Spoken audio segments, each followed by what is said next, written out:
Better on Draft podcast is part of the PodcastDetroit.com network and is recorded live in the Detroit Sound Studios above Activate Gaming in Ferndale, Michigan. Now, pop that 40 and kick back. Here is Dan, Nick, Kent, and Rob.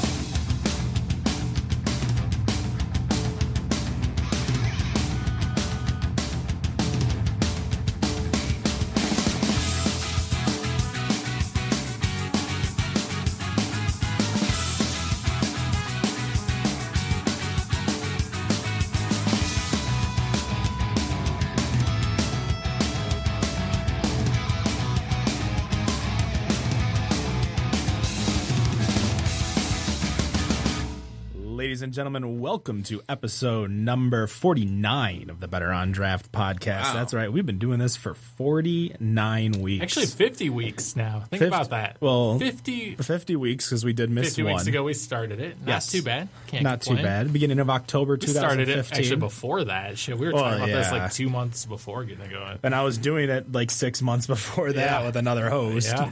But, you know, Wednesday morning or Wednesday, 2 o'clock, 2 getting o'clock hammered. Wednesdays. What y'all doing?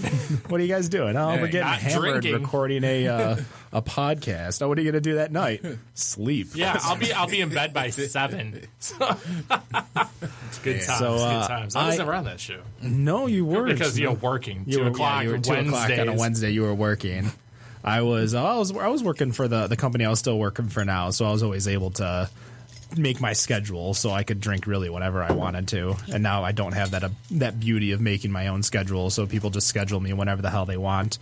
So Matt, what's going on? What's going on, Ken? You're how was Miami? West Palm Beach was very nice. Very Did you nice. Get Zika? I did not get Zika. Are you sure? Have you been tested? I haven't been tested. I was pretty much in a bar most of the time. You can still get bit. I mean, I don't think there were flies in the air-conditioned bar that I was in. If you checked their Untapped, I went through quite a list. I think halfway through Wednesday, I just stopped. You're basically saying you were a degenerate the whole time you were gone. Nothing wrong. I mean, with I that. would work for like 4 or 6 hours. Wait a minute. Yeah, he said he wasn't going to be here this week. I just remembered. Well, he just flew back in today. Yeah, I don't want to hear flying back and coming to this show, please. I got in at 4:30. And I drove the hour home and then came back. And oh, wow, congrats. I've never done that. Yeah. I've never done that. Well, did you cross 6 time zones to get here? No, keep going. All right, so anyways. You see that flexing that Dan's doing right now? I was waiting for it. I don't want to hear the whining. I was waiting for it. I miss Dan so much. I knew you did. Everyone does. So, Dan, how are you? Hey, what's going on? I'm all right. You're drinking not PBR, not Newcastle, not Trooper. You know, I could have grabbed PBR out there. I thought about that, but no, I got some Black Butte Porter. Some Black Butte This is like Porter. the All fourth right. 6-pack I've killed this week. I hate to say that. It's pretty good. Well, I was going to say, have you had a rough time at work? But when Nick has a rough time at work, he goes for the Max Ice House from Labatt. No, it was just one of those weeks. I'm like, I feel like drinking some beer. Normally, I don't drink during the week. I was like, and I saw this at the store right by my house, and I was like, I'm just going to drink this. And it's pretty good. I'll kill another one. Yeah. 6-pack later, you walk back to the store to get another one. Another one. And another. No, we try to not go that far, but it happens. Yeah, it does. It used to happen all the time. Daily. But.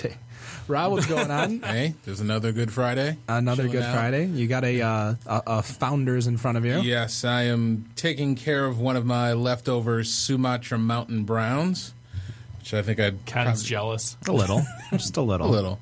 Yeah. So I've got a few beers in there, but our guest was thankful enough to bring us some beers, so I'm going to start off drinking theirs. Yeah. So why don't we go right into our guest? Why don't you introduce yourself? Where are you from? Sure. My name is Eric Benton. I'm from Rochester, Michigan, but I am one of the owners of Experimentation Brewing Company in Pontiac. All right, and you guys just opened, right? We just opened on July 21st. Yeah. And how's that going for you over there? I mean, that's July 21st, so that's at least a month and a half. So that's about 6 weeks in. Yeah, it's good in the sense that we're paying our bills, but Pontiac is still kind of up and coming, right? So the Strand is still on its way to being open. The Slows is almost open. So there's a little thing going on down in Pontiac. If people haven't been there in a while, there's 4 or 5 things that are open right close to each other. So there's a little bit of a core, and we were the first ones to actually open our doors. I was gonna say there's the last time that I was in Pontiac wasn't too long ago, but really the only place I go to, there's an Irish pub off of 59. I want to say it's Kelly's. No, I know what you're talking about. It's a little Kennedy's, bit further down. yeah, That's down Kennedy's. more closer to Telegraph. Waterford. Yeah, Waterford. I'm kind of a Pontiac guy. I spend a lot of time with Are you in the old Bo's Bistro building? We're not in Bo's Bistro. We're in what was the old Blue Note Cafe. Okay, because I remember looking, I was like, I swear that's Bo's. Like, looking at your pictures, because I think you were supposed to be here originally another time, and whatever happened, I saw that. So what's your demographic like? You've got electricity right there. Uh-huh. And are you getting people? I like electricity. I don't know about the rest of you guys. I mean, if you like that kind of Is thing. that the name of a bar or a club? No, that's probably the biggest club in the area. Oh, okay. I mean, that's where all the... I'm thinking it was like a DTE power plant over there. So, yeah. Woo! No, I've seen quite a few acts over there. So what kind of crowd are you drawing over there? Are you drawing those kind of people? Are you drawing the locals? What do you think you're getting in there? It's a lot of locals, and it's a lot of people that are, craft beer aficionados that are just coming because it's a new brewery, or we have a fairly decent network of people we work with too that come in. So nice. Pontiac's got it's actually surprising how many people live down there. So a lot of the lofts have been refurbished, and they're all really nice, but you can't even get into them anymore. They've got like 25-person waiting lists for each one of them.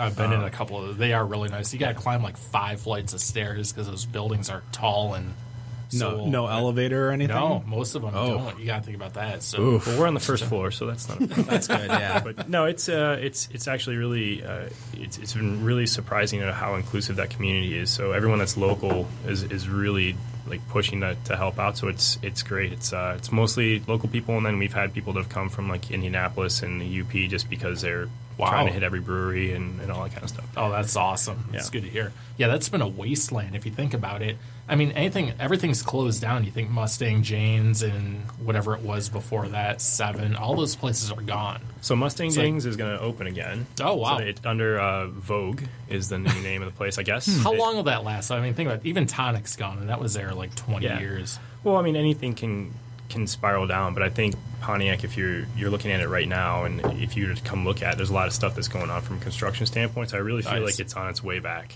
Well, I hope. It hit the bottom, and now we're climbing back up. I always think because Lafayette Market are open, and I was like, that's kind of sticking out, sore thumb. So it's good to hear that's coming back. I used to hang out there. We're talking 97, 98, that era. So. Well, I mean, I've been down to Pontiac with you a few times. Yeah. Probably almost a decade ago, because we used to be, over at Tiki Bob's. Tiki Bob's, get Have a Nice Day Cafe. Yeah, all that. Kind of stuff. Yeah.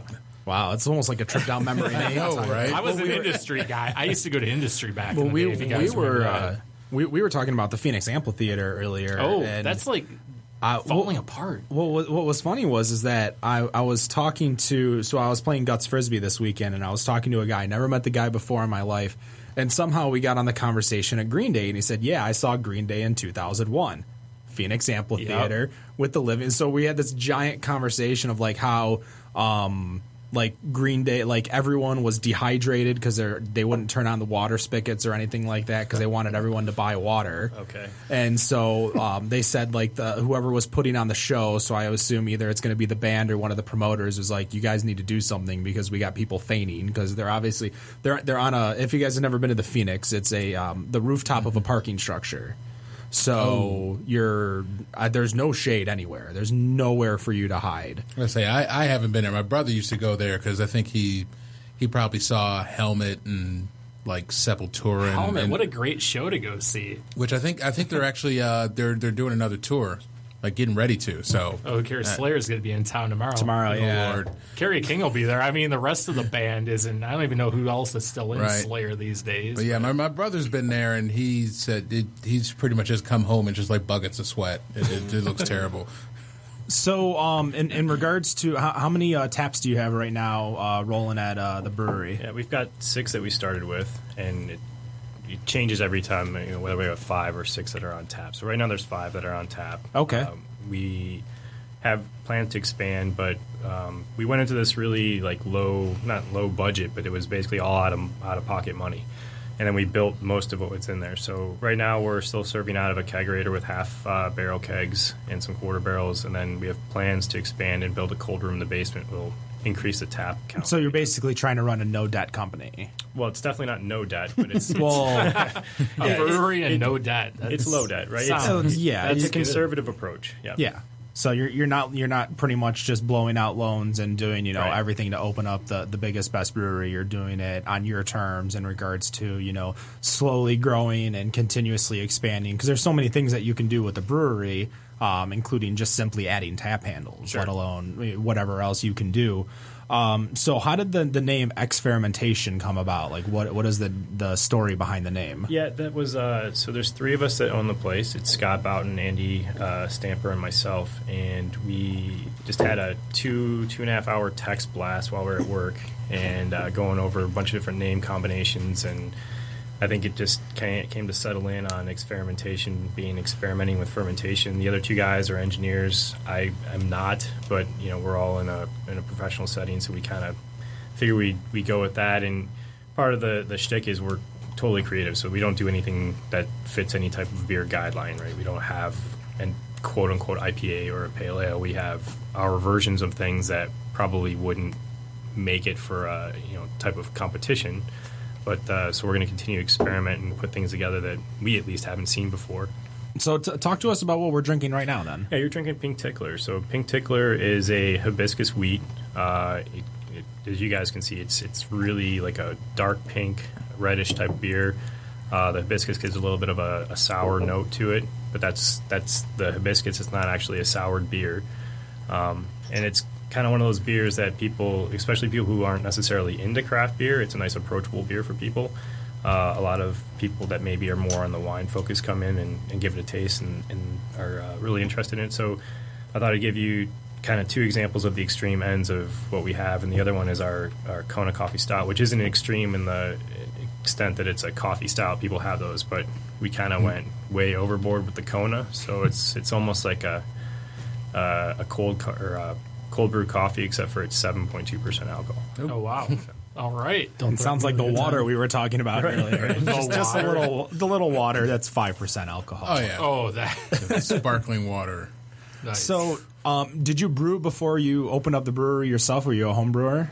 Yep. We started as a home brewing thing. We were going in started in my kitchen, moved to my back porch, had a bunch of stuff in 5-gallon, fermenters, and one night it was in my coat closet and I heard this big pop and kind of left it be and woke up in the morning and there was just hops and wort all over our coats. And that's when my wife had a good idea that maybe we should go find somewhere else to brew. So It's always the wives. yeah, it was a great This moment. sounds like a repeat story of another brewery that we had. Say we've heard this before. Yeah. So we ended up renting a space in downtown Rochester on South Street in an old flashbang grenade factory from World War II. 1,000 square feet. We were brewing on 15-gallon batches and so on and so forth. And our friends would start coming, and they started bringing people. And by this time last year, or a little bit earlier than this, we had like 30 people coming every week. So they were drinking more beer than we could make. And we're like, okay, we should probably try to sell this at least, right? So Right. we went to our landlord and said, all right, man, we're going to go pro. And he said, get the F out of here. There's no way. Yeah, this building's not passing any type of inspection, so you guys are out of here. So we did an extensive search for a place to be, and that's how we found Pontiac. So I walked into that place with Andy, and it was immediate. Like, we knew, this is the type of field that we wanted to have, and signed the lease, and we spent the last 9 months, or almost a year, I guess, building out to get to opening. Nice. So we got the Kona and the Pink Tickler. Yep. What other, I guess you could say, non-normal beers do you have on draft right now? So we got a coconut cream stout, which we use toasted coconut, which people kind of come off and say, I'm not a big fan of coconut, but it's really like the caramelized sugars of the coconut. So it's smooth, a little bit on the sweeter side, kind of model after a coconut cream pie. And then we have a grapefruit rye IPA, which is maybe the most down the middle of the beers that we have, but it's an 8.2% IPA with a lot of zest and juice, and then a heavy amount of rye, so a little bit peppery, a little bit grapefruity. And then we have a beer on there right now called Mysterious Imposter 2, which is kind of like a brown ale, but with a high hop content. Oh, that sounds good. I was going to Nice say hoppy brown. Well, I'm pretty sure like the English browns are a little bit more hoppier than the American style browns. So Depends on what you're getting. I mean, like you think about the Good Humans from Shorts. Is that, I don't even know what kind of brown that is, but I don't know. like, I can't tell you the live for, last time I've nice had that hoppy from brown. Shorts. I Oh, pretty good hoppy brown. Yeah, I love it.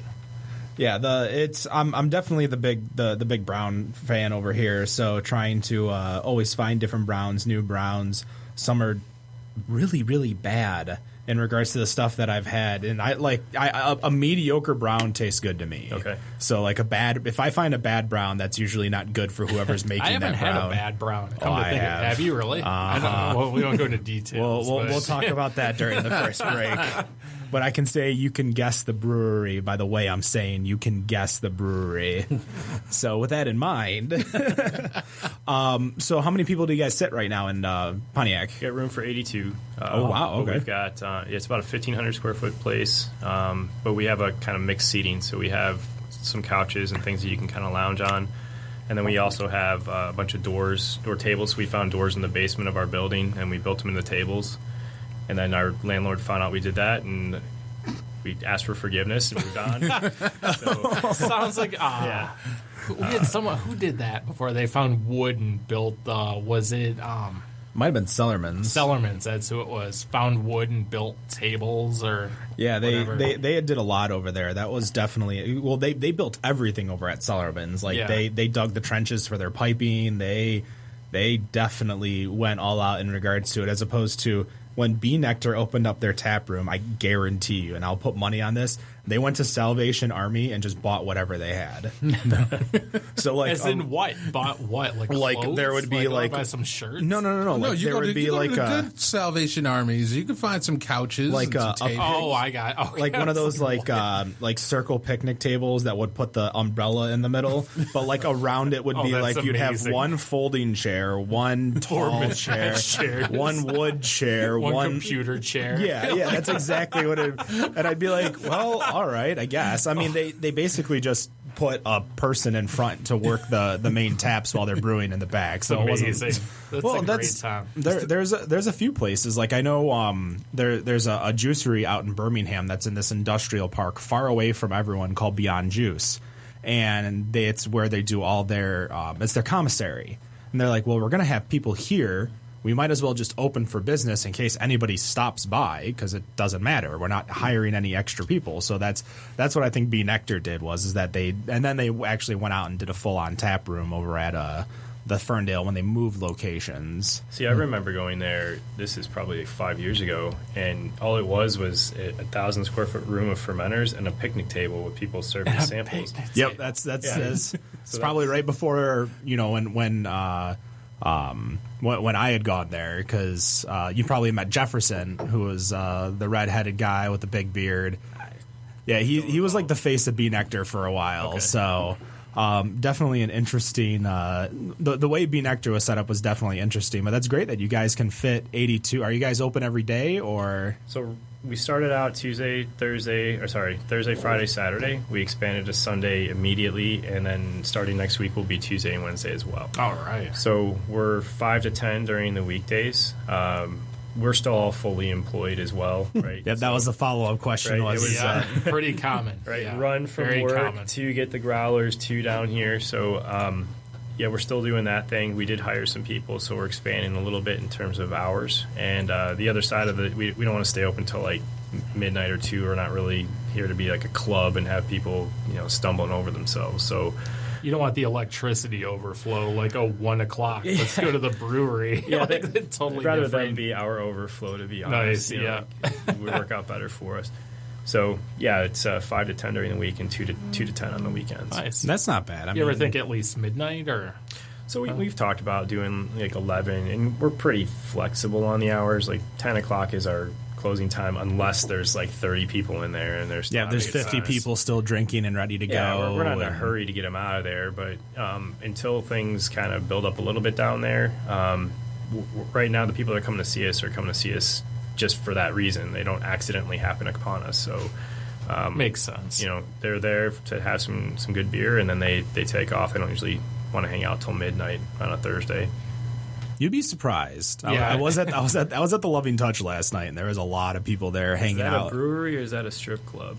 It's a pool. It's a pool hall. Oh, okay, all right. Because it's owned by the WAB. So it's part of the WAB. It's part of the WAB, which is funny because as he said that, you know what the first thing I thought of is the pool hall over at 12 and DeQuinder Plush Pocket. Oh God! Oh man, we haven't been there. I haven't been there in 2 weeks. Oh my bad. Were you playing blackjack? No, I was playing pool. They don't have blackjack. It's like a long time since that's gone. No, there was. It was only like $4 an hour for a table. So I'm that's not a good deal. Yeah, because we got half off because technically our buddy Brown is in the service industry, even though he's a blackjack dealer. Well, a card dealer. So crap stealer. Yeah, he's definitely. That's the service industry, according to them. So, yeah, we got a decent deal. So it was like $8 for 2.5 hours worth of pool, and I'm like, I can afford this. I can afford $8. Yeah. Well, also for the fact that I wasn't drinking that night too, so I'm like, you guys can drink. I'll cover the pool. No big deal. Got the DD over here. Nice. I was gonna say nobody's abused that for me, for not drinking and being like, hey, you should come out, and then I come out and they're like, yeah, we want you to drive us home. Thanks for giving me a night now. Thank you. That's why we needed you. Hey, Dan's really wants to hang out with me. This is awesome. Well, I just wanted you to drive me home. Well, I'm already shit faced, so go ahead and just drive me home. Get that call tomorrow night. Let's go to Smalls. That's not a bad idea. It still puts you ahead of Uber, though. I mean, he cares enough to invite you and not just pay. Oh. So I usually use Uber quite a bit, especially on the weekends. Never mind. Use this while you're out. I'm just thinking, free ride. No. So is there a kitchen? Any plans on a kitchen? Yeah, we get a lot of requests for that, so there's still kind of a food desert down there. There's a couple nice places like the Menagerie, and Lafayette Market has good sandwiches, Alley Cat as well, but they're not all open very late, so the lack of foot traffic kind of limits that. So we've had a lot of requests to add food. We messed around with doing some craft hot dogs this weekend, so if you went to our Facebook site or our website, you'd see some of the ones we were kind of trialing. There's no imminent time frame on when that's going to happen, so our investment is based on how much capital we have after the month. So it's at the top end of our list, but I don't know exactly when we're going to start adding the food. We have chips now, and we'll probably add cheese and salami and that kind of thing, but in terms of like cooked food, we're not quite sure yet. So craft hot dogs? Craft hot dogs, yeah. So what kind of combinations have you come up with? Craft hot dogs? Yeah, what we had on Monday was there was a spicy mac and cheese with jalapeno craft hot dog, and then there was a hot dog in a thyme onion crepe with Merlot reduction sauce and brie, and then a sauerkraut cheese sauce with jalapeno tequila reduction, and a Belgian waffle with maple syrup and bacon. Gourmet hot dog. Yeah, Wow, I was going to say, that's not craft, that's gourmet. Yeah, what's going on there? When the word reduction comes out, that's gourmet. Anytime you use the word reduction, that's Just a sous-son. somebody's got a sous chef back there. So, well, you mentioned craft hot dogs, and there's actually a craft hot dog place in Dearborn called Stadium Hot Dog. Craft hot dog. So what they do is basically you order a hot dog, and their toppings are literally like almost like Subway with the amount of toppings you can have on this. So their whole mentality is the fact that they're all kosher, and it's an attempt to get the non-drinking, I guess you could say non-drinking, for the most part, Muslim group down in Dearborn, a sports bar that they can go to and watch sports without alcohol present or anything like that. So great business plan for them down there. But yeah, like you can get a foot-long hot dog with like mozzarella sticks on top of it, chili and cheese. Hot dog with mozzarella sticks. It's actually really good. That's actually, apparently we've tried this.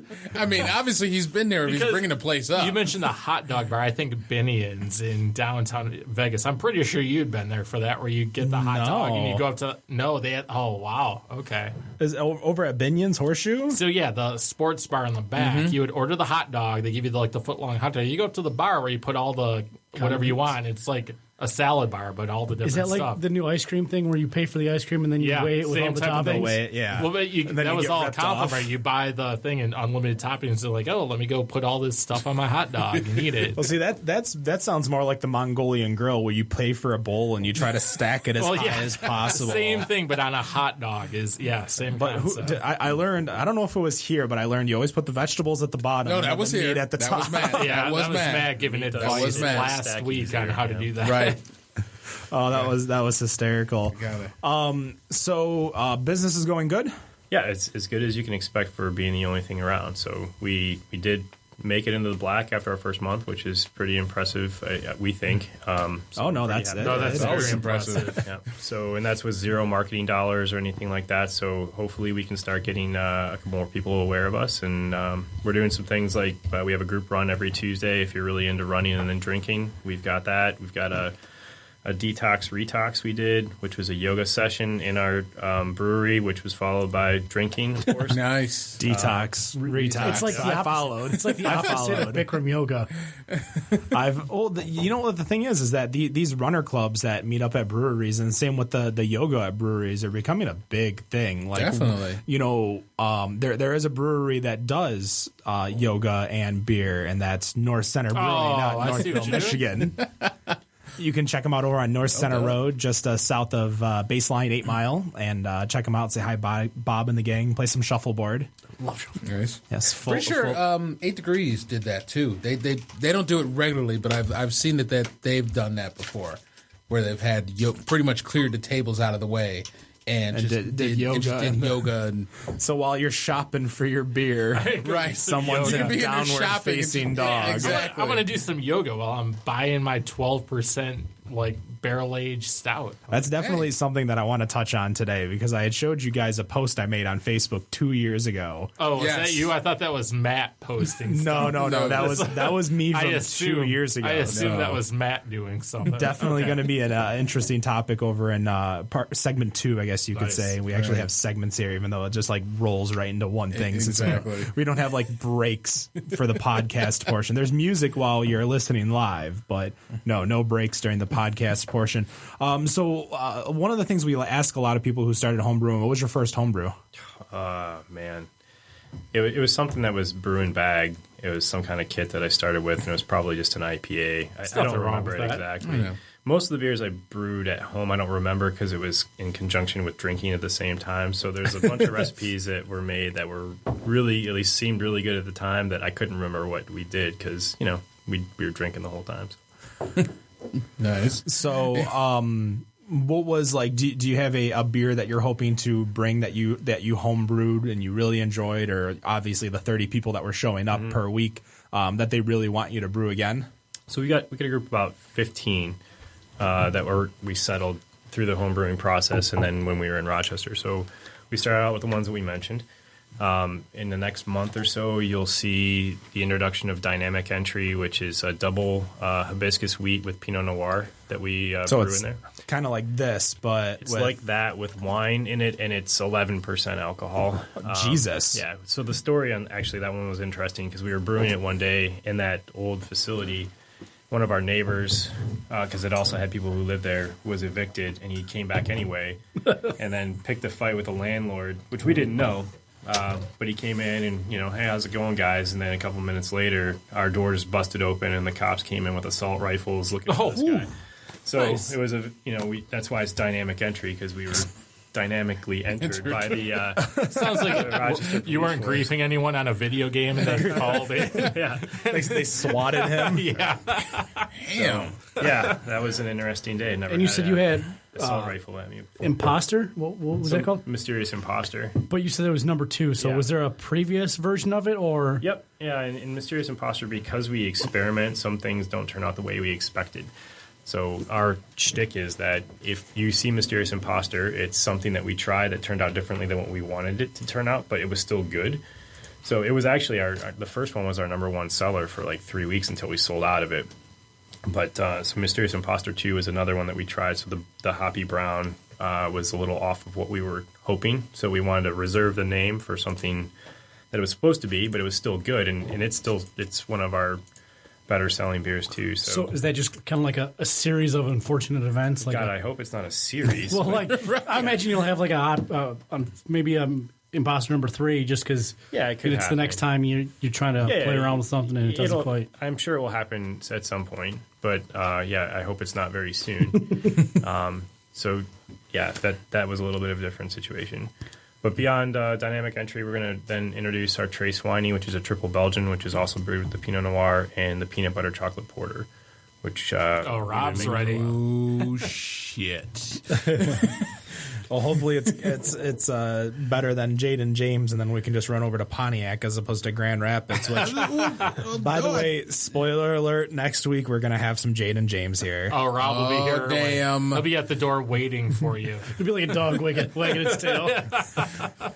Get a text at 4:30. You hear yet? You hear yet? You hear yet? Yeah, you hear? Why do you think I like going to Cultivate so much? It's right there in Ypsi. I don't have to go all the way to Grand Rapids to get. Well, I'm gonna be in Kentwood anyways for the. Oh shit! You're right there then. I know. That's why I'm just like I could stop on by, grab a quick growler, and head back.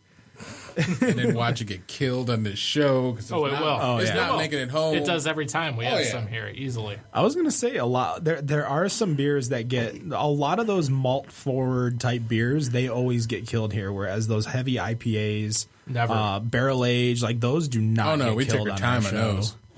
except for barrel aged. Well, I mean, we had. I think the only barrel aged that didn't really survive was like that Tri-City Dragon Slayer. No, we killed those. Well, Yeah, we killed those. The Black Butte the last 2 weeks didn't get finished. The 2 howlers. Oh yeah, no, that's true. You That's know right. what? But to give me justice, I didn't know it was only 5.2. I would have killed both of those. Oh, that's the anniversary editions. Oh, are those are different. Those are Oh, I different, didn't know. I'm like, these are only 5%. Why didn't I drink more? That's just the standard. Never mind. Those were I the stand barrel corrected. aged. Yeah. I was like, why didn't I drink more of that? It's only 5%. Like, Oh, no, it I would've wanted to hit you drive hard. home. Yeah, never mind. Yeah, though I did good then. Yeah, Forget that. yeah, it's a good thing that you probably didn't then. Yeah, I was drinking the 1884 all last week, and that was good. And what's great is that Atwater tapped out 1884, which was that beer. Yeah. And they replaced it with another brown. So when I showed up a few days ago for work, I'm like, Oh hey, no, now I have to buy another one. So sadly, what a terrible business plan. They make such good beer that you have to buy one. Damn! right. Why hasn't anybody figured this out yet? I'm gonna say I got to get some more of that Dragon Slayer though. The Dragon Slayer was if Now that to think about it. Was 'cause- it was that the no, no Dragon Slayer I think was a regular Was the normal one. I think the barrel aged one from Tri City was something else. it was something slight. It was the barrel aged Tri City. I look it up because I saw a post from Steve's in Hamtramck that they got some in. Yeah, there were two different. I think the Dragon Slayer was the normal. Dragon one, Slayer's which I think is the normal, which I was have. Kind of good. I have at home, I should say. You said it on the side. The yeast. He apparently barrel age or bottle age or bottle condition. Sorry, Condition. He does because the yeast builds up on the side if you set the damn bottle on its side. It was so funny. We were talking. Well, speaking of fermentation and experimenting, obviously one of the crazy things and one of the harder things that you have to think about is in regards to bottling, because conditioning and getting that have like live yeast, fermentation and stuff. It's always dangerous because obviously explosions. I had a triple unity or triple goddess from Unity Vibration literally just explode right in my hands. I think that was the show that me, you, And Aaron. yeah, I think it was the three of us, and like I'm sitting here and I'm like, crap, there goes half my beer on the floor. Yep. The other half's in there, and it wasn't that good at all. But are you guys planning on trying to bottle anytime soon, or Bottling's coming soon. That probably comes even before the food does. Oh wow, okay. So it's very at the top of the list of investments to make. So we had the same experience with bottling. So that dynamic entry I told you about that was originally bottled, and we had that in storage for a year, and we opened it up this summer, and it was the same thing. Like it was delicious, but we only got half the bottle in some cases. So It should be dynamic exit then. yeah. Oh yeah. But I don't have a rim shot on here ready to go. You took away all the bells. I did take away all the bells because you hit them all. That one would have been necessary. It would have been warranted. So are there any experimentations that you've actually liked that you didn't anticipate them going that route, but they actually turned out really well? That we made a lemon coriander wheat that was about 8.4%, and that we let sit forever, like a year, and it naturally soured, and it was amazing.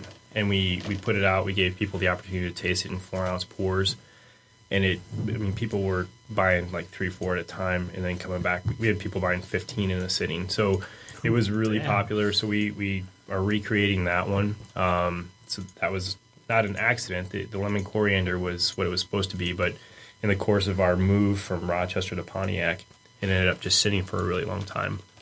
So that was a really good one. The Trace Winey, upon initial taste, was kind of, it was okay. And then we put it back on the shelf and let it sit for a little while, and 3 months later, it was amazing. So there's a couple of those that we did on the higher gravity side, where the double Grippa, the double Clownpocalypse that we did, they're all, after aging, were much better than we anticipated. Clownpocalypse? Clownpocalypse, yeah, the coconut cream ale. It's the beer that saved you from the zombie Clownpocalypse, just so you know. Just so you know. Yeah, I mean, you guys don't remember. You kind of all owe your lives to it, but Because zombies don't like coconut? Because their biggest weakness is getting hit in the face with a coconut cream pie, and I figured it was like cold weather, but no.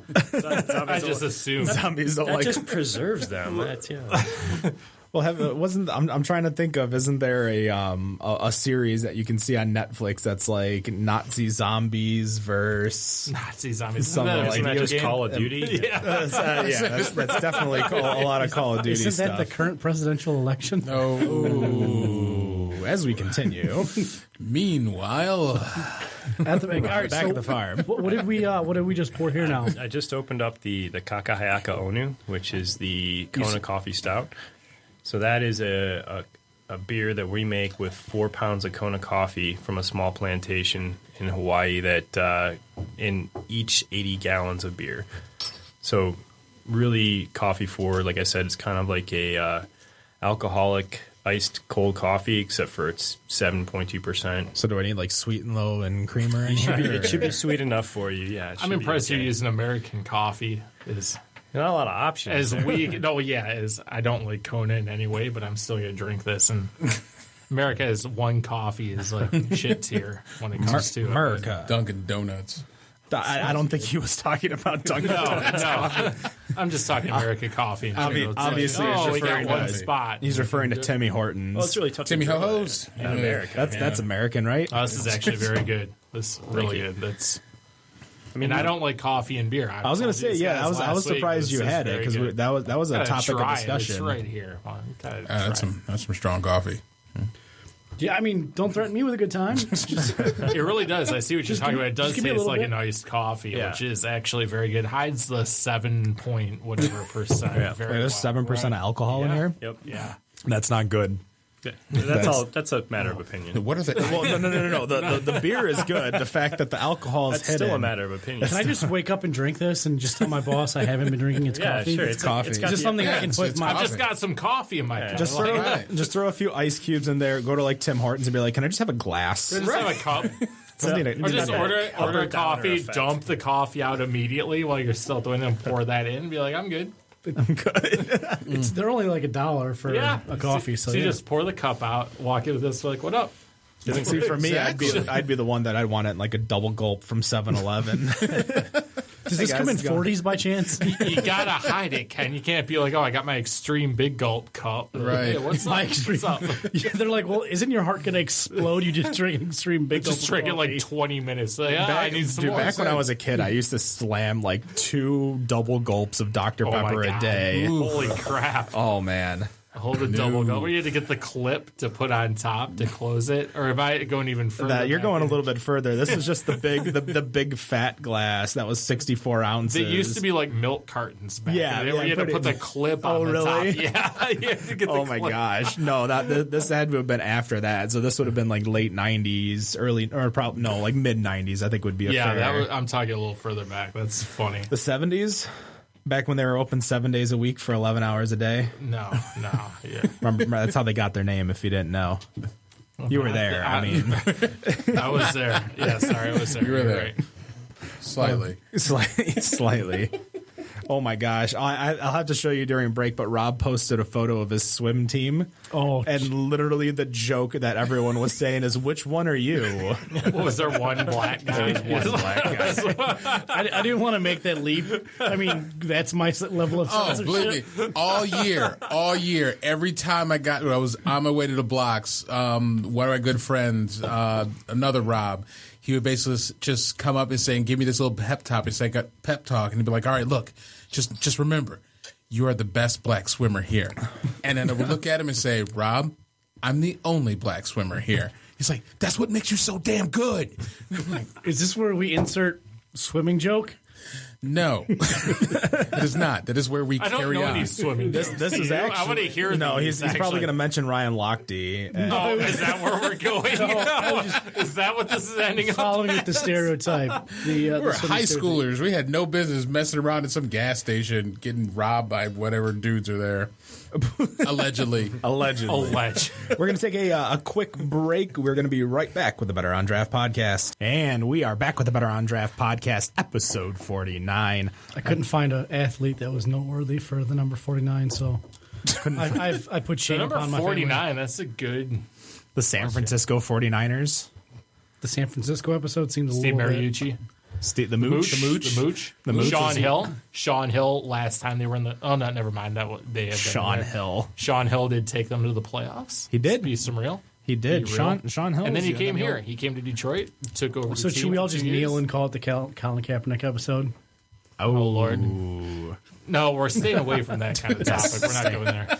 Staying away from that kind of topic. So speaking of professional athletes, no. Yeah, well, hold on. Did you guys ever notice, this isn't political, but the more he complains, the bigger his fro gets? Yes, we do. Like, I might have brought this up last week, but as it goes on, his fro gets bigger and bigger. So, like, the more he talks about this, the bigger his hair goes. You're calling it's him a kind of- political Pinocchio. It's right just now. kind of funny. It really is. That would like, why imply is that this he's lying happening? every time that he's... I'm expecting, Not necessarily. If I mean, the it's just seat- that the Would more it be political... Fronocchio? So no. now I'm expecting if No. the Seahawks do what they're talking about, Russell Wilson's hair will at least be out to here next week. If it's going to happen. Yeah, Like, I don't know if Sierra's going to like that. Yeah. All right, let's keep going.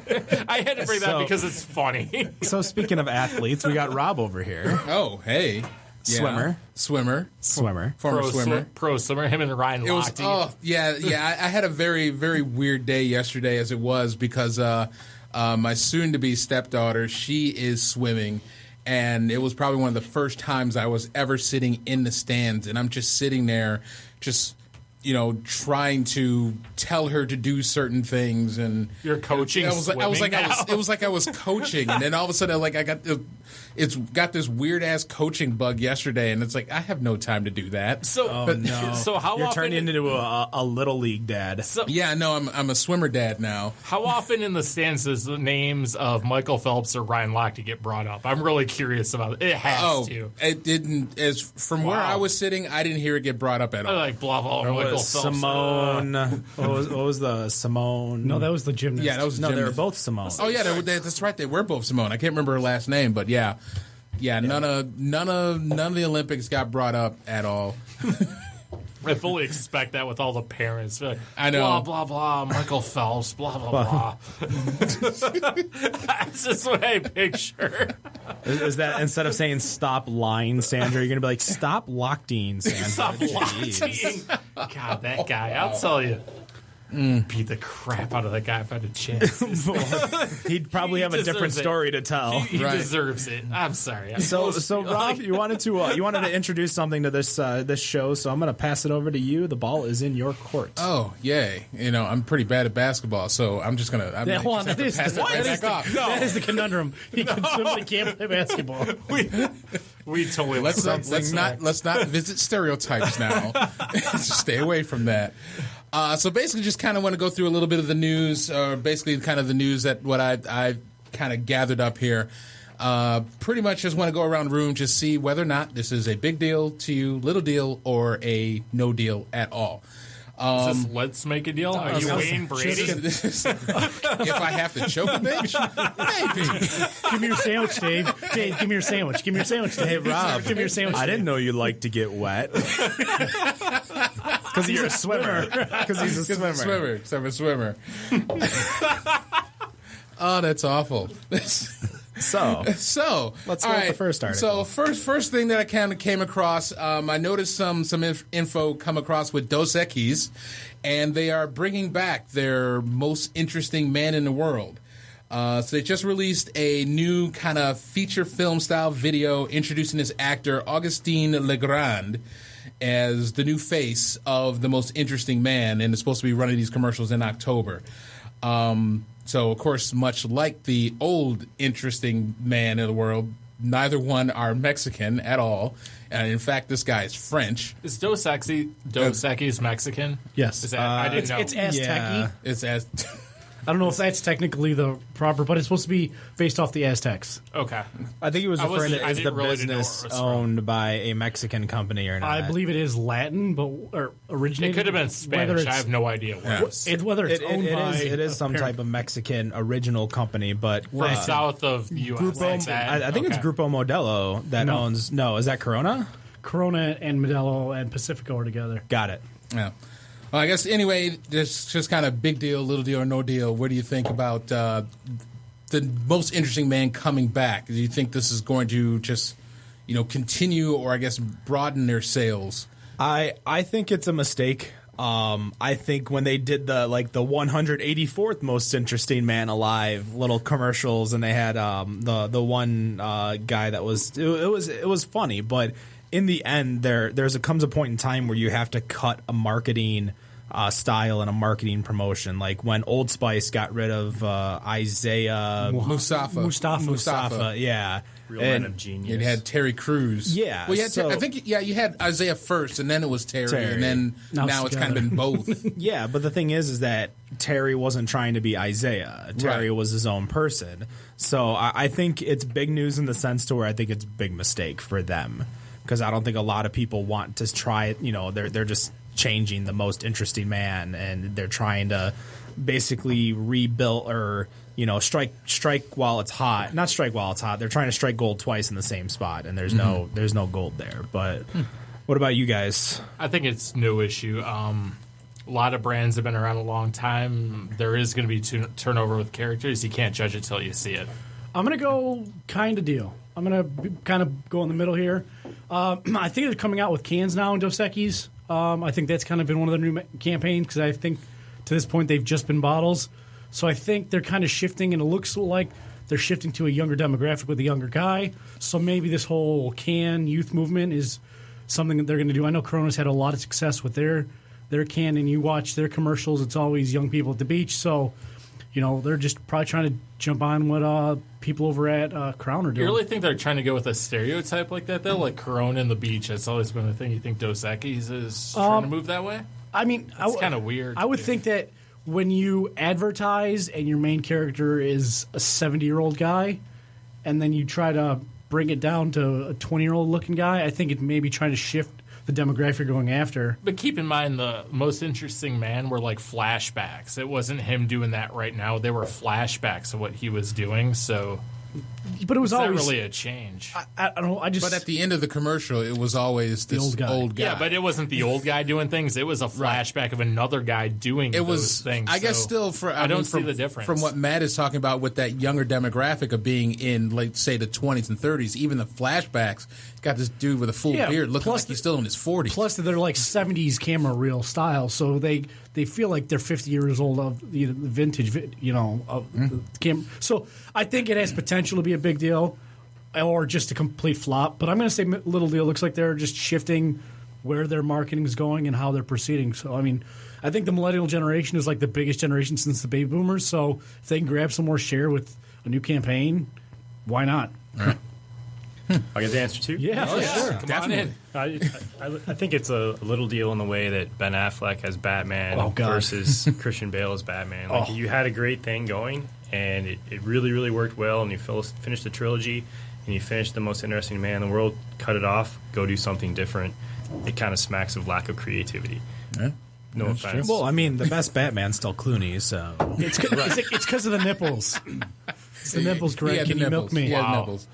All right. I got nipples, fucker. Can you milk me? best Batman is Clooney. Oh, my God. We're going to have a conversation later. I'm a big Batman fan. Oh, goodness. All right, number 2. So Perrin announced their production growth a couple weeks ago. Basically said that their volumes have increased by about 92% over the last year. Produced over 14,000 barrels. Currently being distributed, I guess because of the deal that they made with Oscar Blues Holding Company, that they are distributing not only obviously here in Michigan, but they are distributing in Colorado, Indiana, and Ohio. North Carolina? North Carolina. I guess they're in North Carolina too. So it is projected at the end of the year, by the end of this year, that Perrin is going to be essentially the 4th largest brewer in Michigan. The other 3 are? I'm guessing the at least 2 would be Founders and Bells. I'm thinking Shorts or Griffin Claw. Yeah, one of the New other. Holland. That's what I was thinking. I was thinking New Holland was the other one. So I guess kind of big deal, little deal, or no deal In Holland, with where they're the more other Dutch than the Dutch. with the Dutch. So I was kind of thinking big deal, little deal, or no deal for the other 3. I mean, you're talking about a brewery that's only been here since 2012, and we're talking about them being number 4 already. It's a huge Well, deal. we'll go the other way around. We'll start with our guest first, and Don't want to comment on other people's business too much, but to me, it's a little deal. It's just a choice that you choose to try to expand or not. And if I'm Founders right now, I'm feeling pretty comfortable with where I'm at. And are you in a race to the top, or are you in a race to make the best beer? So if other people want to expand and try to get to other states, I think it's great for the state of Michigan to get even more presence in other states and getting some beer out there.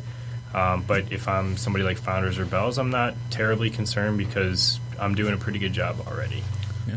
I'm going to go big deal, but not for Perrin, but kind of piggyback off that is for the state of Michigan. You just stole exactly what I was going to say. So I don't know if either of you guys know this, but I was in Florida this week, and I went to this bar called the Yard House. If you're ever in West Palm Beach, they say they're the world's largest beer hall. It's not, but they have like 100 beers on tap. Yard House is a chain, if you didn't know. I did not know. Well, it's good beer, right? And their food is it's amazing. a good one on the link in Vegas. But right? anyways, go ahead. let me just I'm so not real gonna quick, derail. just to Change finish the my subject. thought. Like I was sitting there and people would ask these servers what's good, and they would explain what they like.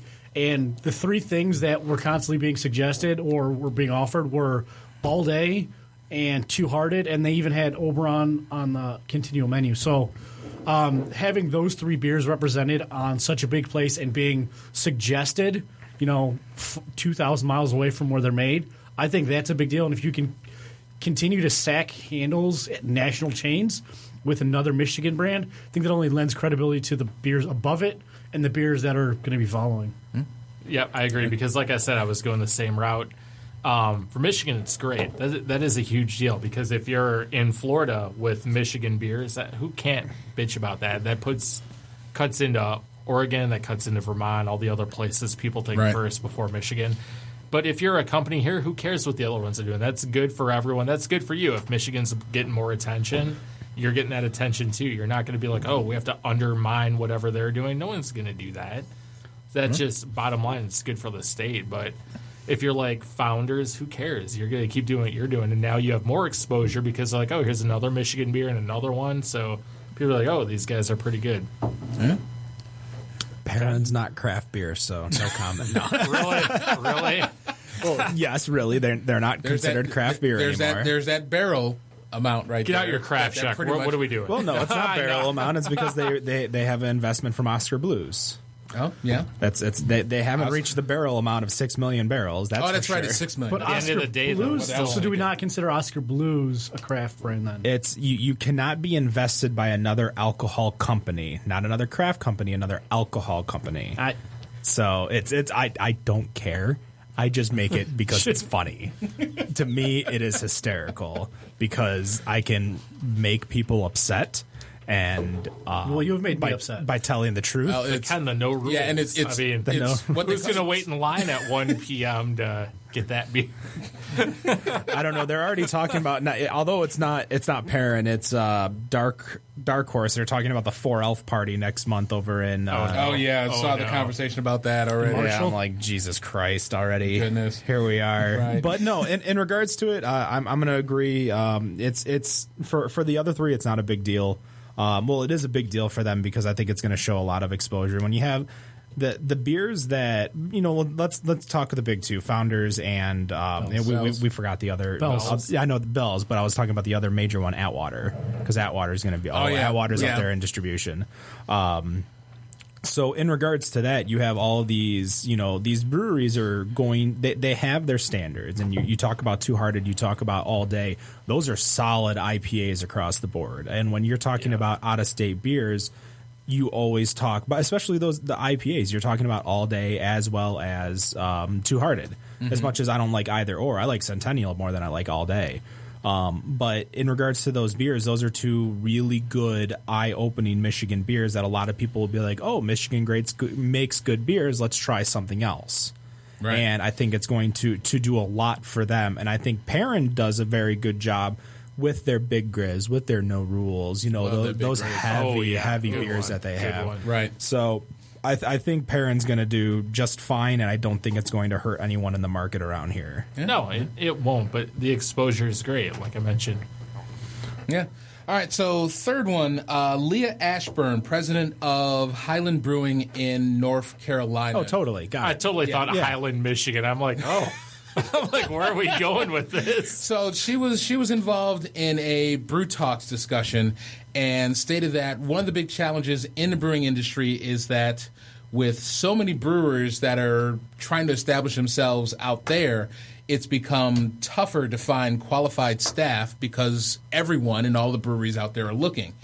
And with the number of breweries that are still increasing that are out there and out here in Michigan, she has stated that one of the biggest things that's helped her in finding qualified staff is the fact that schools are started these brewing programs.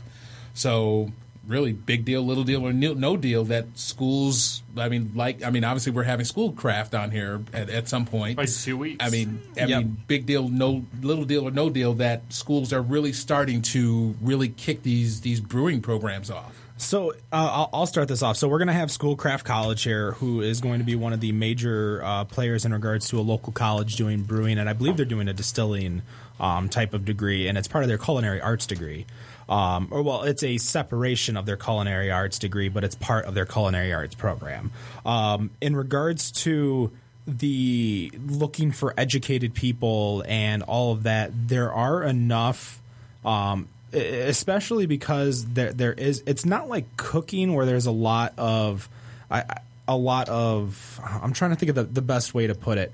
The schools are going to teach them how to do the basics, and it's going to be up to them to learn how to do whatever else. That's everything, though.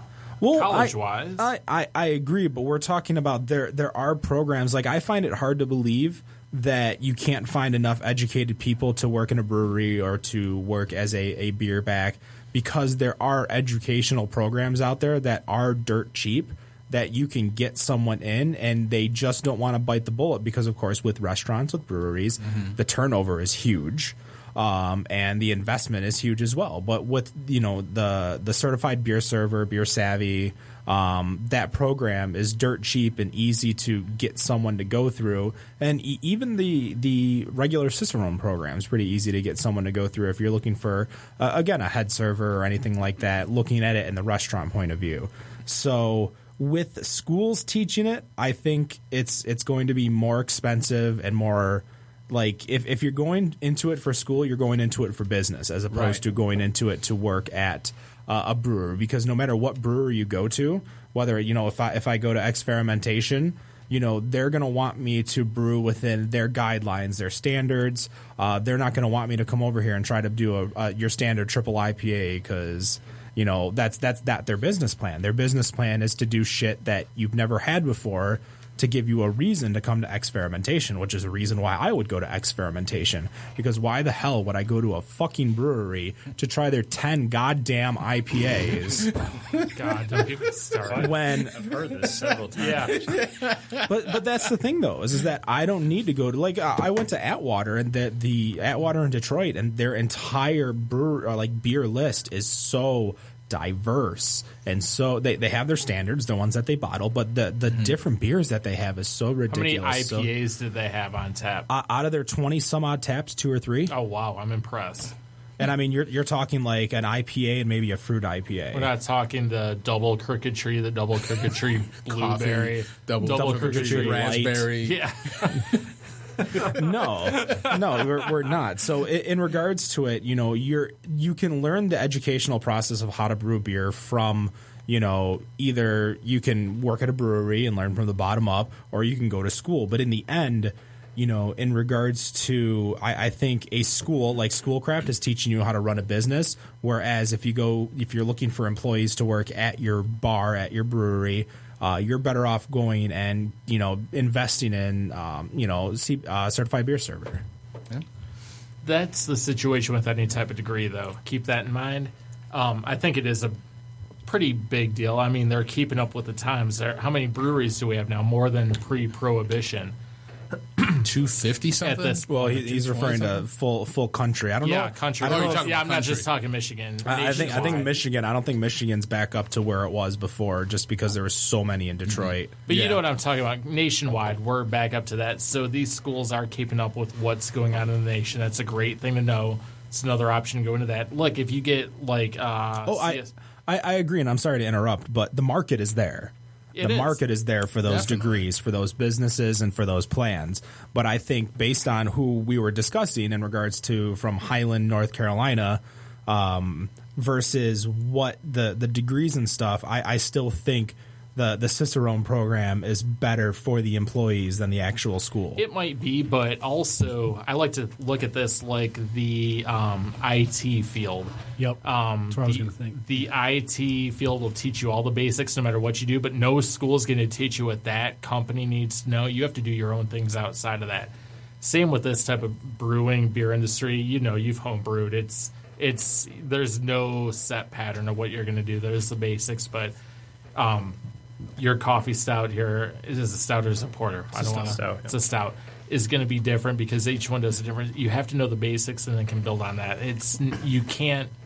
No school or anything is going to teach you what you need to know to do it, but it's a good foundation to have. And if I was hiring for it, and this is just me, I would look at someone who went through that versus someone who's just screwing around and doing that because, all right, they have the basics, and that's same with the IT field. All right, you know the basics and you know enough to get through what I'm asking you in an interview and knowing how to do this that you can build from that and know what we're going to do now. So it works out. It's a good thing. It's a very big deal. I'm going to say it's kind of like me, and it's kind of a big deal. Oh wow! You're kind.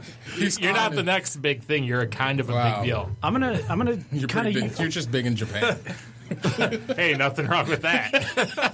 I'm gonna kind of throw it back to the IT field, but kind of different.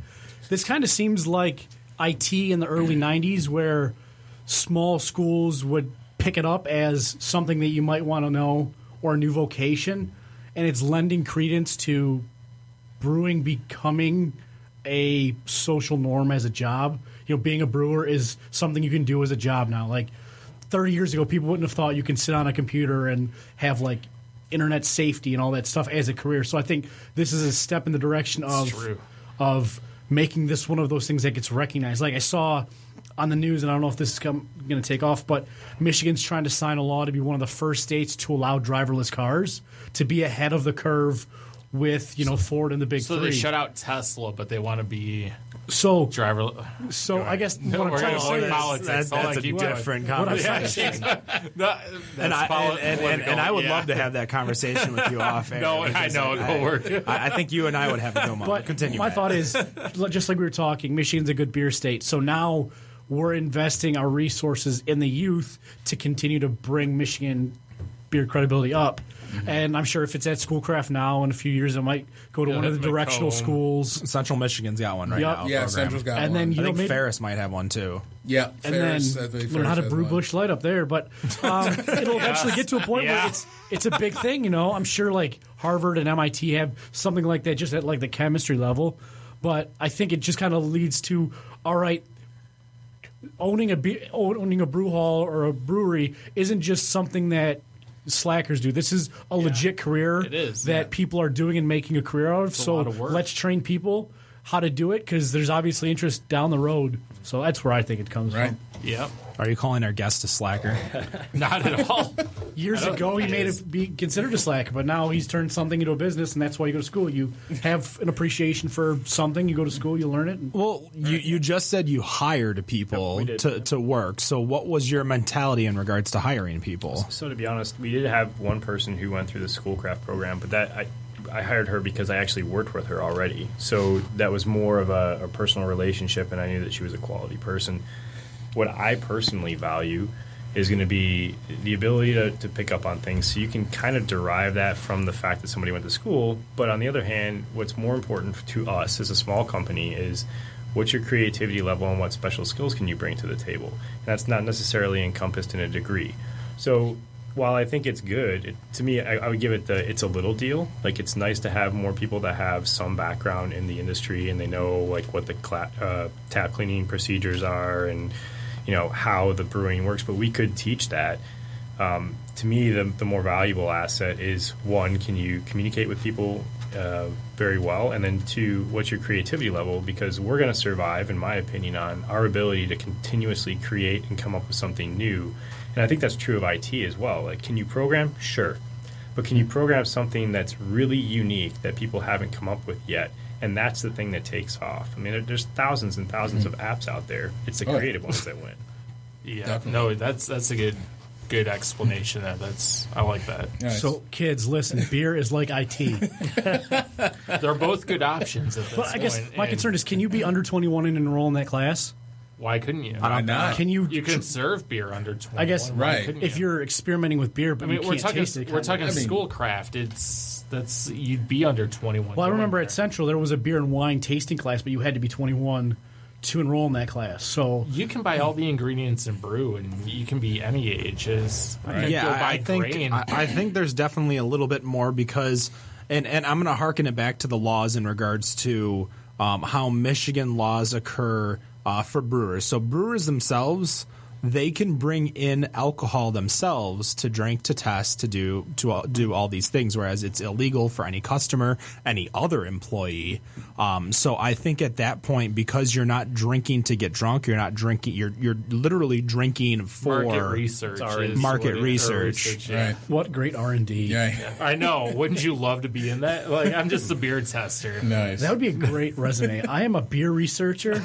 I'm a beer ranger. A job. I'm a beer ranger. A lot of major breweries, you're talking Anheuser-Busch, Boston Beer Co., Miller, like they pay people to travel the country, to Some travel of the the biggest world. trunks. Why and be isn't like, it Definitely. working?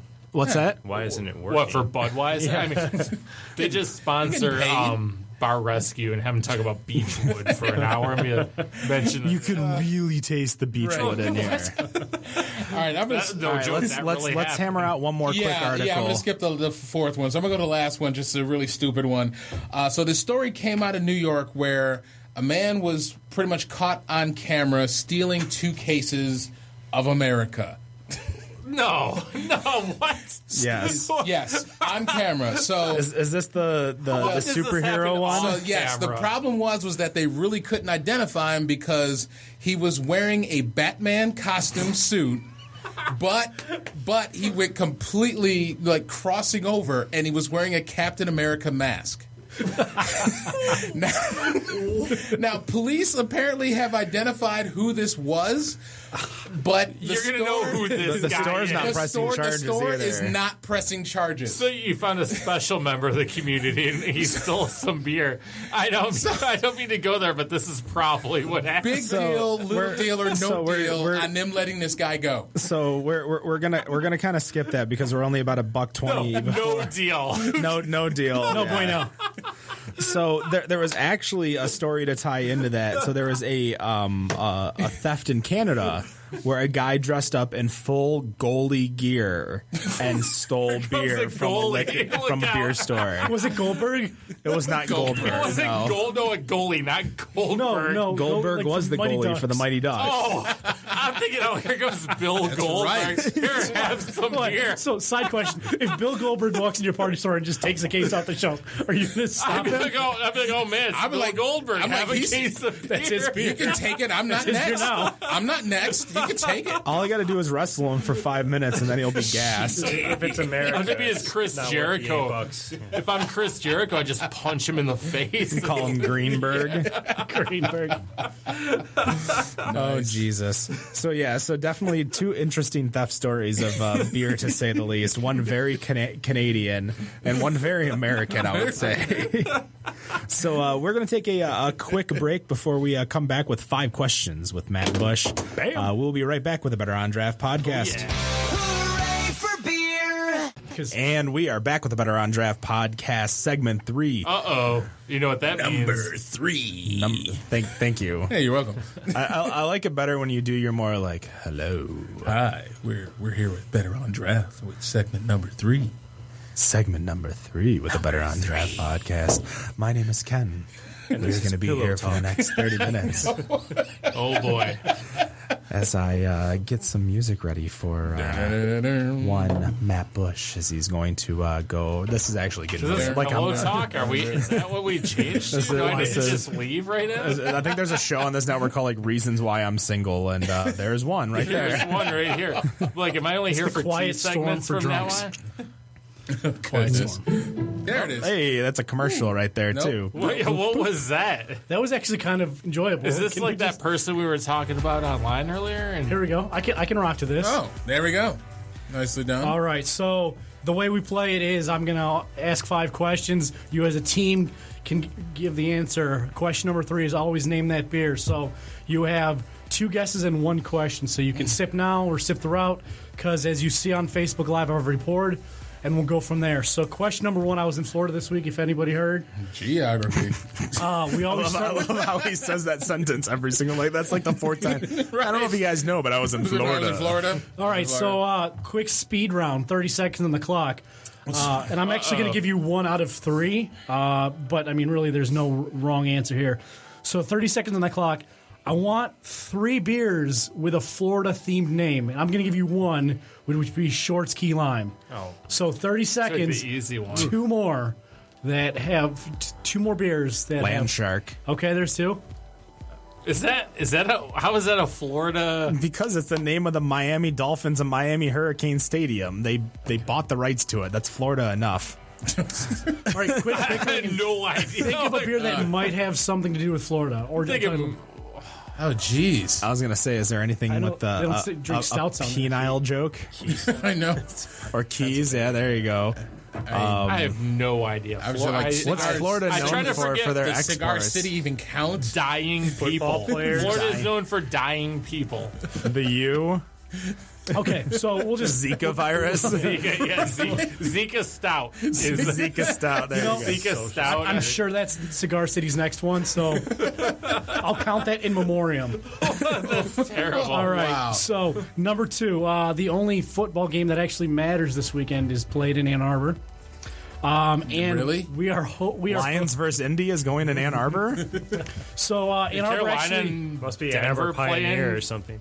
Florida. So Ann Arbor, they're actually bringing UCF to Ann Arbor. UFC. So the UFC. University 203 is in Ann University of Arbor. Central Freaking Florida. Yes. What is the UCF The mascot? Knights. 10. Oh, We're gonna need a little bit more than that, though. The Scarlet Knights. No, that's I don't know. Rutgers. Scarlet. Rutgers. That's Rutgers. I don't know. The Shark UCF. Knights. I should actually know this for the fact that Miami's played UCF enough times. They're like black and gold, so it's either the Black Knights or the Gold Knights, I would think. All right, so you're halfway there. It's got to be the Gold Knights. Gold Black Knights. Well, the Black Knights is Army. The goldish Black Knights. So the Black Knights are Army, so let's try this again. Let's do Gold Knights. All right, 2 for 2. All right.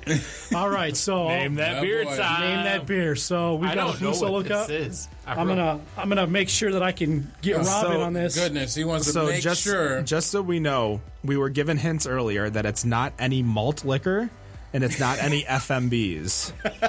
So this is definitely a yellow beer. As Well, we I can mean, tell. it at least smells better. So, I mean, I can actually hold this up to my This is the nose. first time I'm stumped on here we this go. game. No offense, but better than what? So it's definitely a yellow beer. So it's gonna be interesting because so the rule is you're gonna see it on a single shelf. Okay. So it's not gonna be some off the wall. It's probably off the wall to us, but it's not some crazy off the I think wall a type 24 of beer. ounce. Like a beer. 2-4, a 40. Okay. That style of that selection that part of the refrigerator. So I get a lot of like bread and bubble gum in this, which goes well together. I was gonna say it's not that bad. Like it was pretty smooth, very light. It's not heavy, so I don't think it's anything like your Bud not Miller a malt Coors. liquor, yeah. It's not a malt liquor. No. I almost feel like this would fall in the range of like a Michelob Ultra bubble gum. Remember, we get a. Is that an actual? Is that? I was gonna say because I'd probably go buy some. We then. get a question. Michelob. we do Bazooka. get a question, so we had to come up with a question for Matt.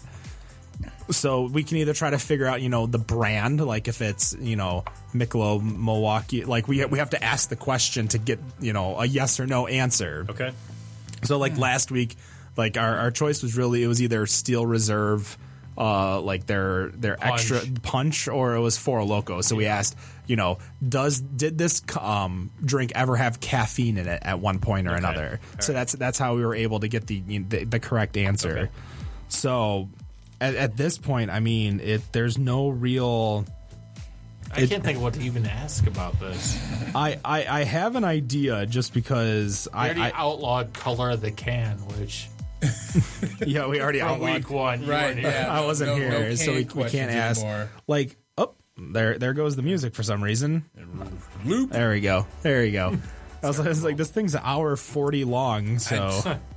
I'm thinking in regards to the Rob loves this taste beer, and stuff. I apparently. mean, it's Rob, what is for this? some You reason really love it's it. familiar. I don't know why. It is, and I can't place. I know. it. I'm in the point of same game is place. something that I know you've drank before, maybe just not recently.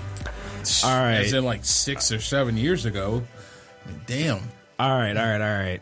So I have a ULTRA LIGHT. Ultra light. Who? No. So my question is there a 5-letter word in the name of the beer? That's a fair one. Yeah, Because I think is. that gives us light, that gives us ultra, that gives us a lot of other, Right. So many lights though. Yeah, but Yeah, no, it'll that's a good take out question. Miller Lite because that's 4 letters. It's a good Right. question. Go for it. It's Go not for it. Miller Lite. So our question is going to be, in the name of the beer, is there a 5-letter word? There is not. There is not. Okay. Okay. So now we know that it's not any X Light or any. Well, it could be Miller Lite, but it's Right. not Not any. Miller I don't think it is. And that's the thing, though, is I thought it was Bud Light Platinum, oh, but it can't be Bud Light Platinum because it's Wait, LIGHT. isn't Bud Plat? Is it Bud Light Platinum or is it Bud Platinum? Oh, that's a good question. How many questions we get? Just We only just get really one get one question more. and Bud. 2 I don't guesses. think it's Bud Light Platinum. I think it's Bud Oh, 2 guesses, Platinum. yeah. 2 guesses. Are you checking? When's the last, Yeah, I'm checking to see if it's Bud Light or Bud Light Platinum. when's the last time you guys drank hams? Ooh, It's been a while. I couldn't It's tell been you. It's- Vegas, downtown Vegas, 25 cents a It glass. is in fact Bud Light Platinum. Okay, so, yeah. So it can't be. So They used it's to- not. yeah. It's not Vegas Ultra. Club. It's not Right. Platinum. It's not anything Busch. BUSCH. Right. I mean, he's dropping. It's not Hams. That's HAMMS. Well, there you go. Yeah. But there goes that idea. Gosh, this I'm is completely definitely. totally stumped on this. Oh my gosh, I have no idea. It's not water. it's not Wait, water. so There's bubblegum natural. flavor Hold in on, there. so is it natural ice? Because that's a Is three-letter it word. Ice House? Oh, House would take it out. House would so- take it out, so it can't be Ice Natural House. Red Dog. Can't be Red Natural Light, so it could be Natural Ice. Red Dog would be another one. That wouldn't be 5 letters in there. Yeah. Ooh. Well, we get one guess. Let's get one guess and in. It's not. All right. It's not a malt liquor. We already. Or two Right, guesses. we know that. Not a malt liquor, and it's not a FMB. So do you want to do Natural Ice? Yeah, we might as well. Natural Ice. That is incorrect. Incorrect. All right, we're Incorrect. 0 for 1. Wow. What Let's talk about it a little more. Yeah, this is definitely a little hard, but I mean we we Keystone Ice. Keystone. Oh God, There's so many options. there's so many ices. The, This the should be like lights- just broken down like a list of 10 from this point on. Goodness. I well, don't yeah. know. When you get to these yellow beers, it's so hard to Right. to distinguish, and we can't ask another question. That's what. Right. We really think it should be 2 questions, one guess. Yeah, it would be really helpful to know if this was like a Midwest beer or not a Midwest beer, and we could narrow that down. But Yeah. Well, I don't know. I mean, he bought a foreign beer the last time, but I don't think that this is too light to be a foreign beer. Yeah. It's not I don't know. natural ice. Maybe Hold on, I'm gonna. I'm at a complete. Wait, hold on. Keystone Light has 5 letters. Keystone, yeah, because Yeah. the only light beer is LITE, and that's Miller Lite. And that's not Miller Lite in any way. No. All right, No. so it's not going to be Bud Light, Miller Lite. It's not Budweiser. It's too light for that. It's not Corona Extra because that's EXTRA, so it's not Corona. It's too light for that. Busch. anyways. Heineken, no, it's there's not enough flavor to it on that. not Keystone. Oh. Uh-oh.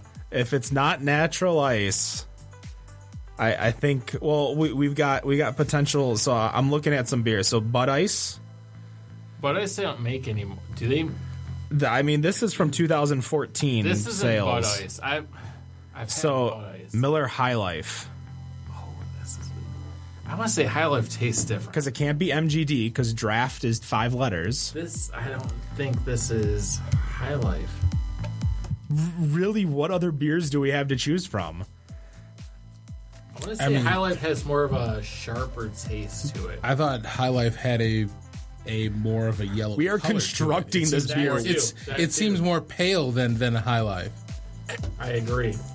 This doesn't taste like High Life. High Life is tough to drink. No, I agree. I'm I was just gonna say, I had that 40 It's of got it. that sharp taste to it. All right, I'm That's- going to call this one a draw. no. Hold on. We get one more guess. We get one more guess. Just drop the guess. I'm stumped. I'm completely stumped. I'm just gonna go Bud Ice. Bud Ice. I'm going to call this one a draw because I didn't consider the word extra on the can. Oh my god. Come on. So You totally so- messed with us there. So I thought I didn't think of extra as part of the description. I just thought Corona. so we for- eliminated Corona. yeah, It's we like, we literally said it can't be Corona because it's Yeah. Corona Extra. So I've never called it Corona extra. I've always just called it Corona. Draw. Terrible. That's why I say it's a draw. It's a draw. Draw. But if you liked some, there's some more. Yeah, All right. No, you can have was that. gonna Good, say, it good wasn't too choice. bad. Though. That Not was bad. that was a good one. So the Lions do start this week. Yep. They also have a UCF connection. The Lions do.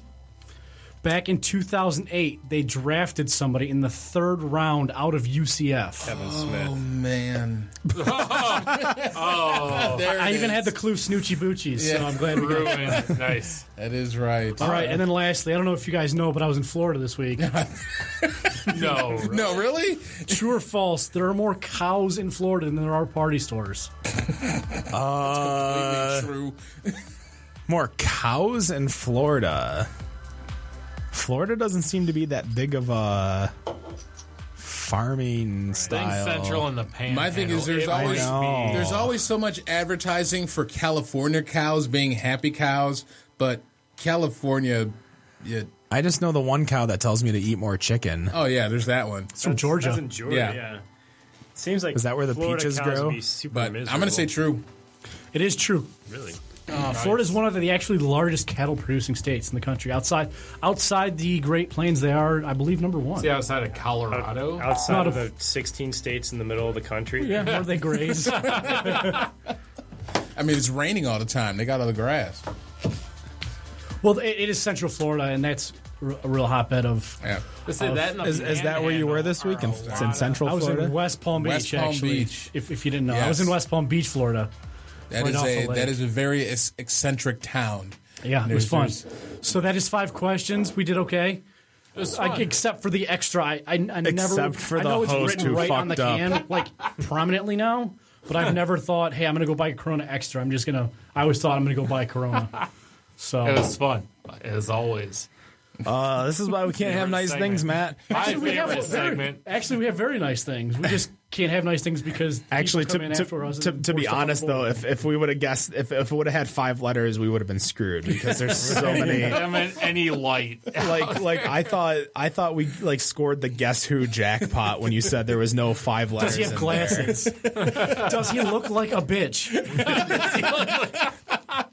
there. Is it a woman? Yes. Ping, ping, ping, ping, ping, ping. Here's ping, our ping. question. Oh, All right, I got, we got 4 people left. Is he transgender? I don't know. I haven't asked him lately. Oh Jesus! Oh, did I ruin that game for you?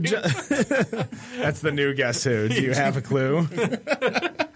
Is there a new Guess Who? No, that's Okay, sorry. that's the slogan of Guess Who. It's the new Guess Who. Do you have a clue? Okay, maybe I He have knows not- the theme song. Maybe I've Kidding just me? been out of. I was a kid of the '90s. You were a Those kid of the commercials '60s. Ooh. You mad? No, Damn. the only thing I'm mad about is you have more hair than I was me. gonna say I have my hair. What are you doing? 17 and bald? Still got me in the bar, didn't it? Oh, I guess I'll trade my hair and look 30 years older to go into the bar 2 years early. Drinking Hey, Boombas of Coors Light with everyone. I'll just stroll in the door. What's going on? Hey, everyone else is having trouble. I'm just like, I'm 21. Yeah.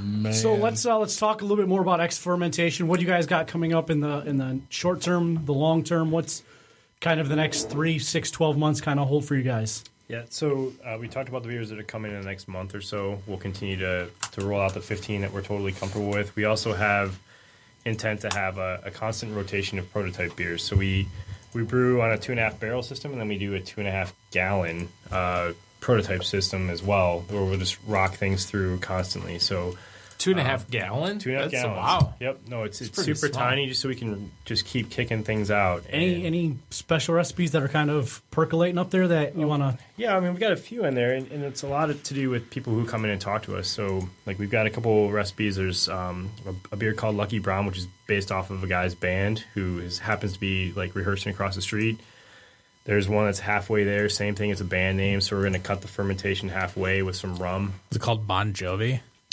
Yeah, He said halfway there. halfway there is the name of the band. Yeah, it's, Are they Bon living, Jovi cover band. living on a prayer? right, yeah, exactly. Something like that. I've never heard them play, but, you know, they came in and talked to us. So a lot of it is just random conversations between the three of us, and then beyond that, it's when customers come in and they have something they have in mind, or just talking to people at the bar. So So you guys are open to suggestions from the I was podcast? going to say, this is where the better on draft brown or whatever we decide to do comes The into play. BOD Brown. that's I mean, totally possible. Like, so I've been on one other podcast, and they challenged us by saying, I would like you to make a beer or something named after the Muppets that were the scientists, and it was like Beaker and something. Right, so we couldn't actually remember who the other guy's name. So it's going to be called Beaker and the Other Guy, and, Beaker and the other guy. and the other guy was his name was Bunsen Honeydew. That's so right. It's going to be a honeydew peach. And Bork. Bork. It's, well, No, that's the Bork was his Swedish nephew. chef. No, Bork was. You're totally screwing where's this the up. sheriff? Yeah. I thought No, Bork He's Swedish not was. referring chef. to the Swedish chef. What he Yeah, says, he's right. referring to the That's- nephew of Bunsen. I don't know the No, it nephew was- of Bunsen, man. Beaker's nephew is named Bork. Beaker. Sorry, Beaker. Well, we didn't go into extended family in the discussion, so it was, just, You didn't hit the family reunion. it was Beaker and Bunsen. It was meat, so it became meat. So it's a peach, honeydew, and some sort of pepper because Beaker always got blown up. So that'll be the meat that comes out of it. So if you guys got something, yeah, let's do it. That's what we're here Oh, for. see, We're all that's about our- like trying to mess around. Now we with have to something. come up with what I was we gonna want. say Matt's got the name, Right. so all we have to do You is can just do that. Matt- Just give Matt- us a name. We'll come up with it.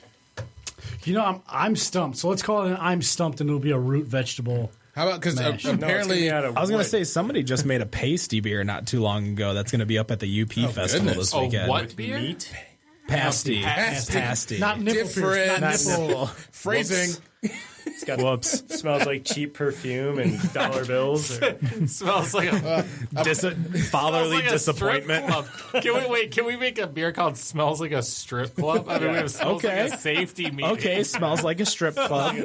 So it's got to be some type of like strawberry or cherry type beer. Strawberry Passion flower fruit. beer Passion aged in a fruit. brass. Passion fruit. And you have to. It's got to be an amber because everyone's amber. Oh, It's got to be a passion fruit amber Can we call Is it going to be next? served in champagne glasses? Wait, hold on. with a strawberry on Plastic ones. Hold on, I've got the name on the beer. You ready? All right. Next on the stage, Coming Amber. up next. No, coming up next. There we go. Okay. Goodness. There we go. I'm about to say because I got friends that apparently have been looking for a peach mango beer. So Oh, we're not going that. Come on. Yeah, I know. Really? So back to reality. yeah, exactly. We're having fun with double entendres about So someone strippers. opened a trillionaire over there. We haven't hit it yet. It's sitting right there. Crack. Let me grab that real quick. All right. So, where exactly in Pontiac are you guys again? We're right at Saginaw and Pike, so it's right at the heart of downtown Pontiac. For those of you who used to hang out there, you're looking at like there used to be JD's Piano Bar. It was right next door. Yep. We're in the old Oh, Cafe. yes, I remember that. So if you head out and park right where you would have gone to Tiki Bob's and Space and all There's that kind of one, stuff, yeah, we're right one there. giant parking lot these Yep. days. Yeah, Yep, it's good right times. next to us. Is there Yeah, like right next clutch to us. cargos there too? What year? Hold on. the church. It's back Yeah, to a the church. church. It is a church again. Yep. The Can I only get a- club can I get a glass, open. please? Correct me if I'm wrong. If anything else is open, but Tonic's gone. Yes. Mustang James, aka Tiki Bob's, is gone. But it will be Vogue. Yeah. Electricity dominates that, and a lot of Crowfoot's people. still there. Oh, Crowfoot, yeah. I mean, for a lot of Crowfoot still customers. has a lot of Pike shows. Room, yeah, well, Yep. yeah. I'm going there on the 20th There you for yeah. So I mean, Good times. Blind Guardian, if you I would like. encourage people to like go and check Power it out metal. because it's not a total desert anymore. There's things going on. And It when was Slows for a is long there- time, Oh, and I know. people are scared of that because a lot of dumb shit has happened in that area where Sure. you You know had what's Tonic crazy, and though? idiots and So they changed over to the Oakland County Sheriff, which is 1 block away from our place, and the downtown crime rates are lower than Birmingham. Really? So for whatever you've heard about Pontiac, like there's never been a moment where any of us have ever felt and threatened whatsoever. We've been there for a year, building out that place till like 2, 3 in the morning. It's a totally safe environment. If you want, bring your own food in. You can order pizza and have it delivered to us until we to order or bring our own food in. So, it's not what you think Pontiac was. Downtown is definitely going in the right direction. So we'd love to have you, but just even if you don't come and see us, come and see what's going on in Pontiac. 'Cause Yeah. it is I terrific. love No, it was- Pontiac. I really do. I was going to say this, like with everything that was going on there with the emergency manager and whatnot. I mean, as far as getting set up in Pontiac, how was that process with the city? It was surprisingly not difficult. Like we spent a lot of time calling the city to get in, but once we got on the schedule, we showed up and we were there. We were last on the agenda, but I almost couldn't say what I was talking about fast enough for them to say, yes, please come in here. So they've been completely supportive. The mayor is ready whenever we have a grand opening. She's ready to come down and do the ribbon cutting and everything else. And now with the M1 concourse, that's about like 500 yards away from us. So there's stuff that's going on down there, and I think they're really wanting things to come back up. And there's it's not as difficult as you might have imagined. Well, and speaking of Pontiac, close by to Pontiac is Zatuna Liquor. Rochester Hills, where you can find Zatuna Liquor. Thanks for jumping the gun. Yeah. Ass. Good job, Matt. If it wasn't for me, you would have totally forgot about it. He was wouldn't. dropping it right there. Are you kidding? I know how to do my drops. By the way, Rob, very good at Yeah. room temp. Wow, At room temp. love it. So Zatuna Liquor, you can pick up plenty of beers, wine, liquor, especially if you're in Pontiac. Have you ever been to Zatuna yet? I have not. You need to check out Zatuna. It's on Rochester Road, just south of M59. Great liquor store. Go say hi to Jack. Tell him we sent you. Definitely one of those guys to where if you're looking for a beer, wine, or liquor, and they distribute it to Michigan and he can get it, he will get it and will get it for you. Definitely a people person. Great rapport. Definitely gets all the small batch beers that you can get, like No Rules, KBS, anything like that. But definitely go check it out. Meet Jack. Talk to Jack. Jack loves talking to people, loves meeting new people. Yes, he does. He's definitely one of those. It's hard to leave sometimes. Jack's a talker, that's for sure. But check it out again. 50 or Rochester Road, just south of M59. Plenty of stuff to. It's a full on party store, so you can get some snacks. Great cigars too, even. Yeah, a small little walk-in So humidor over there. Is that right across from like the Big Boy? Yes, it is. It used to be the old Carl's Golf Land. Right next to the Bell Tire. Yep. Discount tire. Discount tire shop. Same Tire thing. shop. Yep. Same. So tired. So we did just pass a beer around real quick. Yes. Trillionaire. Dan liked it, so why don't you tell us what it is while I'm drinking now it? that it does, because I got pretty much yelled at I think it was 2 weeks ago because it was cold. Was it only 2 weeks ago? I think it was 2 weeks ago because I was not aware that an English style ale should be served at room temp. Room temp. So now we have a room temp version of Clown Shoes Trillionaire. Freaking delicious. Which is their English style barley wine ale that is aged in Scotch barrels. so good. I love It is. What is it bad? You're drinking it? No. Hell no, it's No. not bad. There's a reason why Brings I have out the flavor There's when a it's reason room why I temp, have doesn't 3 it? more Yeah. bottles of this in the basement. Yeah. And now, yes, this is definitely. I actually enjoyed it when it was cold the couple weeks ago, but with it being at room temp, I think I do actually like it a little bit Never more. drinking English ale cold. I thought I taught you guys well. I mean, the way it comes out, the flavors come out so much better. It's Hey, this is amazing. straight up PSA from G.I. Joe. That's now half the battle. I'm good. Ken, what do you think? I liked look at your it. phone. You're worried about I'm worried about messages. text messages, Facebook, keeping up with Y'all our on your social media. That's the kind of world we live in, Dan, where we have to work in social media as much as you. I do pretty freaking well without being on Facebook. Thank you. Yeah, but I mean, really well. not for this. Oh, You're not helping us by not being on social media. Oh, okay. I'll just delete the webpage later. You're welcome. Fuck you. I pay for the webpage. Wait, I put it together, so Yeah, but I pay for it. So, Wait, you didn't put it together. but I pay for it. We'll just call Glass Houses people. Call them. You want a website? Go ahead. Whoa. You don't pay. By the way, Low you don't blow. pay anything for the Low website. blow. So, Yes, we do. I'll take your $2 a month. No. Free beer. It's about $1 a month. $12 a year. Is this a WWE network? Or? This is $9.99. Get all your pay-per-views, including 2 a month now. Congratulations. 2 a month? Yes. my God. They're up to 2 a month now. Damn, how much money did they But need? right now, it's actually worth it. Oh, yeah, both shows are really good. There's like 19 pay-per-views a month or a year now, as opposed to 12. See, and I let that little subscription lapse because I actually, for some reason, all of the majority of the debit cards of my credit union got compromised from Wendy's. That's the worst. So I ended up getting a new card, and I just never renewed it. So The worst. I remember Way when too many spicy chicken sandwiches. exactly. the TJ Maxx hack back in Oh, goodness. 2009, Yes. A while ago. 2000. Or no. Sorry. 2006, 2007 would have been the years. Yeah, the TJ Maxx hack that hit a lot of us at the bank that I was working at, and getting people coming in pissed off, and I'm like, I'm sorry, I did not do this. I'm gonna get you whatever you need, and just that was the worst thing about working at a bank is when you just had absolutely no control over something. Oh, yeah. It was like when I overdrafted and you kept charging me, and I'm like, well, you shouldn't have used money that you didn't have. Exactly. I mean, I can understand one. I was so lenient in regards to there were people who would overdraft and then deposit money the next day, and I'm like, you know what, I'll refund your money. That's perfectly fine. I understand a day. Maybe you didn't know it was going to hit right away or something like that. No problem. Oh, no. But when you're buying, McDonald's and liquor store and KFC and Man, I was at then you come 2 weeks. Thank you very much. I caught that. McDonald's. Oh my God! I am sorry, Dan, that I got fat. I will slim down. White Castle, Wendy's, McDonald's. So as we kind of close up, we got 2.5 minutes to go. Experimentation. Where can they find you locally? Like, what's your address? Facebook, Twitter, MySpace, Friendster, Tinder, Grindr. Yeah, we're big on Tinder. Ashley Madison. You're big on Tinder. What about Grindr? Where can I find y'all on Grindr? You on That's for Thrinder? Liberty. We're at 7 North in Saginaw in Pontiac. We do have the experimentation brewing.com website. Also, Experimentation Brewing on Facebook. We've got an Instagram and Twitter and all that other stuff. Swarm, Untapped. So Swarm. What?